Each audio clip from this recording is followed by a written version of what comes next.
Tucked into the foothills of the Blue Ridge Mountains is a small 14-acre farm that I once called home. This homestead belonged to my grandfather, who was a part-time farmer, but a full-time preacher.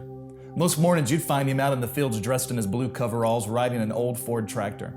I can still hear the chime of that engine, and I remember the distinct smell of the hydraulic fluid and the grease.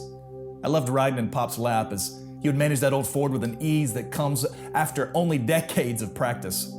He spent countless hours on the back of that tractor working the fields, and he taught me there's nothing more precious than seed. He would say, trust the seed. If we do our job right preparing the soil, the seed would do its job producing the fruit. Now, that lesson is true, not just in the garden, but our lives as well. In the parable of the sower, Jesus says the kingdom of God is like a farmer who goes out to scatter his seed. And as he was sowing, some fell amongst the path where it was trampled. Some fell on the rocks where it withered. Some fell amongst the thorns where it was choked out. Surely that day, many in the multitude, they had to have found Jesus' parable odd. This sower wasn't like any that they knew. He seemed indiscriminate about where his seed fell. He simply reached into a sack of seeds and he cast them wide as he walked.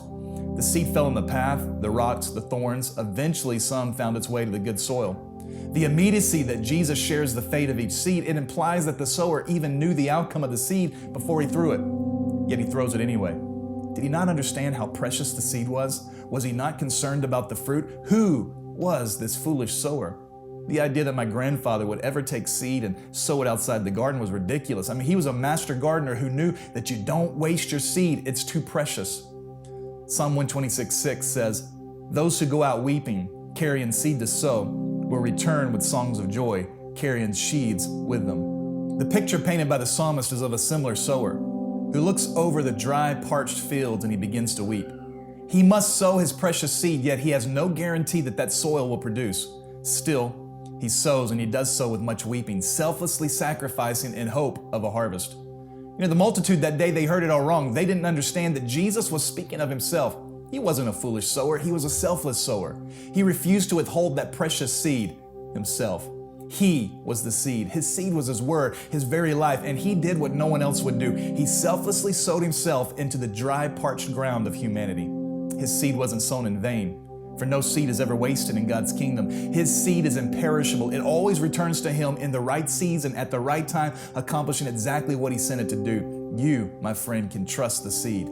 The selfless sower shows us that Christ has overwhelmingly done everything on his end that needs to be done. He selflessly sown himself into each of us so that we are without excuse. We can choose to receive it or reject it, but he's done his part. Now we have to do ours. You can trust the seed. Someone right now, you're thinking of past seed that continues to tarry. You've held on to words. You've prayed prayers over friends and family members. You have patiently waited on the breakthrough, but it has not yet come. Listen to me. Trust the seed. You can trust the selfless sower, and you can trust the seed. It's not going to return to him void. It will accomplish what he sent it to do. So my friend, trust the seed.